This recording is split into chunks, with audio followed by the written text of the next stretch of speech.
Hello and welcome everybody to a on-site episode of WeedBudz Radio.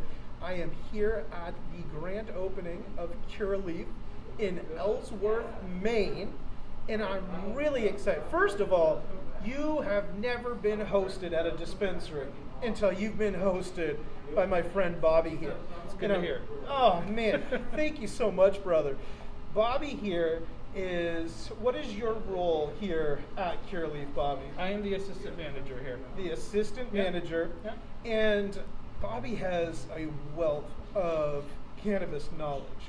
And I believe you have some personal experiences and you've gone on a personal journey. Yeah, I have. With cannabis. I have. And I would love to talk to you today about that journey. Sure. And how you got involved and how you became an advocate for the plant. And who are you advocating for most? So, Bobby, I'm so excited to have you here. Well, thank you for having me. I appreciate it. Oh, absolutely. My journey into cannabis began actually quite a long time ago in 1995. I survived a mass shooting when I was serving in the military, and I also survived an artillery training accident, both of which I survived physically great, but mentally kind of caused some social anxieties in me. At the time, I didn't know what was happening. I didn't realize that it was PTSD because this was back in the mid-90s, and there wasn't as big of a focus on PTSD. But I turned to cannabis, and it helped me in ways that any prescription could not help me. It worked with my body in ways that no prescription medication could work with my body. And because of that, it has been a huge part of my life. And I advocate mostly for veterans because they don't have the opportunities to get natural, healthy treatment from our plant as much as other people get to have it, which I think is wrong, for sure. First, Bobby, I want to thank you so much for your service, and I know that I'm sure you receive a lot of gratitude, but it means the world to all of us because your service did not end when you retired from the service. You're still serving. Right. And it's just beautiful to see, and I'm so grateful that you're in this world with us. Well, I appreciate that. That means a lot, right?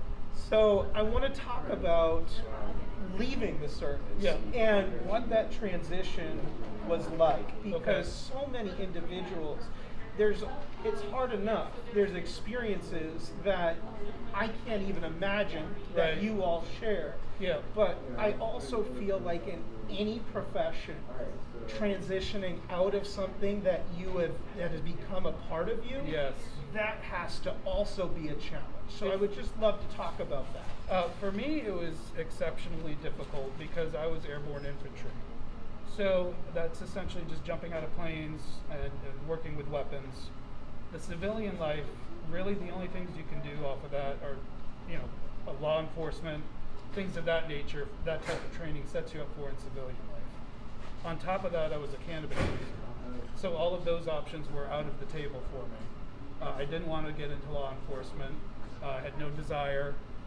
So it was a difficult transition for me. I fortunately got to go to college right out of school, right out of the Army. So that did help. But throughout my whole working career, it's always been a little bit of an obstacle with cannabis. So finally getting to do this is a dream come true for me. It really is. So how did you find yourself here at Curaleaf?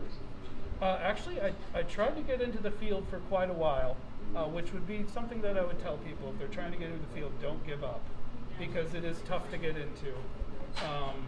So I kept at it for quite a while, and then my boss, Amy Davenport, took a chance on my resume, thought that I looked like a good enough candidate to do well here, and really gave me a shot, and from there I've just absolutely embraced it. I've loved every minute of it. I work with an amazing team. Curaleaf is working out to be a great company. So it's been just an amazing journey now that I've gotten to finally do what I love to do, not be in the shadows for doing what I love to do, and being able to help other people get the same benefits that I got. So tell me more about the mental health journey that you have to go on, and the way that you're advocating for other veterans, because there's so much work left to do. And a dear friend of mine, his brother moved up to Maine recently from North Carolina because he was in the military and he was about to lose benefits due to Cannabis. his use. Yeah. And he was in the service, his unit was hit, and it's hard to hear the stories alone. It's even more difficult to hear how we help, how we help our community. Right. And so when I see individuals that have that experience, and not that the journey's over, because I know the journey's still going. Right. But how can we, as allies and advocates and members of your community, better advocate for access for our military? I think the biggest thing right now is science over stigma. I think stigma is burying a lot of things that should be not buried, because the science behind them can prove that it's way more beneficial. Like the science behind cannabis is way more beneficial than the science behind opioids. So I think if we embrace the science and the nature of the plant and really start pitching it to people at a young age, at a reasonable age, that it's not an evil thing, that it's here on earth for a reason, whatever reason you believe, it's here to help human beings. And I think that the knowledge and advocating the science and getting rid of the stigma is really the biggest thing we can do right now, while the federal government is the bigger battle. The things that we can do at this level is really help to educate. It really is about education, and it's so hard because here we are, all ingrained in this community and advocating for this. Like, this is beautiful. It is. And it's such a challenge sometimes because for me, I don't want to say a big drinker, but I drank up through college. And it just didn't work for me. And I know that it does work for some. Right. And so I don't like to judge or project the fact that alcohol wasn't good for me onto everybody else. Exactly. And I think one of the things that we do here in the cannabis community is we're very open to maybe cannabis is not for you, but let me explain to you why it's for me. Right. And even that can do so much to reducing the stigma.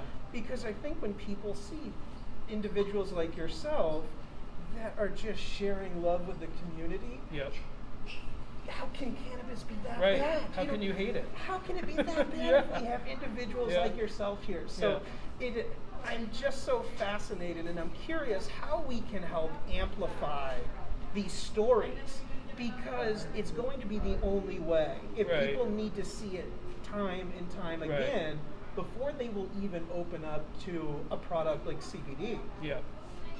Well, I mean, you're doing that, which is huge. You know, you're advocating right now, you're putting the word out, and I think that's the biggest thing, is getting the word out. Until we can get the federal government on board with everything to really open all of the doors, testing-wise, it's getting the word out, getting the education, getting the exposure, exposing people that maybe break the stereotype of somebody that uses cannabis. Sure. You know, a lot of people wouldn't, when I walk into a place, wouldn't say, hey, that guy definitely smokes pot. I smoke pot every day. You know what I mean? And so I think getting through those stereotypes and those stigmas and what you're doing, broadcasting to people, the education is a big part of going forward. So thank you for doing that as well. Well, I really appreciate that, Bobby. I really do. And I want to talk now, before we conclude today, about your journey here at Curaleaf. This is obviously a beautiful store. It is. We're here for the grand opening. Bobby has just helped us so much in picking out product. And I have to tell you, the amount of product that we were able to select, and the price select is also a Curaleaf brand. That was absolutely unintentional, but intentional. That I was overwhelmed by what we were able to get for the prices. And so, Bobby, I would love for you to just kind of share where we are, how to get here, what your hours are, and why we should all be coming and hanging out with Bobby at Curaleaf. Sure. We're here in Ellsworth, Maine. We're right across from the Darlings, heading towards Acadia National Park. Saturday and Sunday we're open from 9 to 3. Monday we're open 9 to 7. Tuesday through Thursday 9 to 5. And Friday 9 to 7. We got tons of specials going on. We got $100 ounces right now. Time out. What was that? $100 ounces. So like an ounce for $100. Top shelf. Incredible. Indoor grown. Some of the best in the state for $100. So tons of specials. Keith, buy 1 gram, get one for $10. We got a great team here. Everybody's extremely knowledgeable and helpful and friendly. So come on down. Awesome, Bobby. Thank you so much for you, joining guys. us today, and thank you for the invite to this grand Yeah, opening. thanks for coming. We loved having you guys. We're definitely going to have you on again soon, Bobby. I'd love it. Appreciate that. Much man. appreciated. And thank you for tuning in. We're always so grateful for your time and attention. And if you find yourself here in Ellsworth, Maine, definitely stop into Curaleaf. Much love.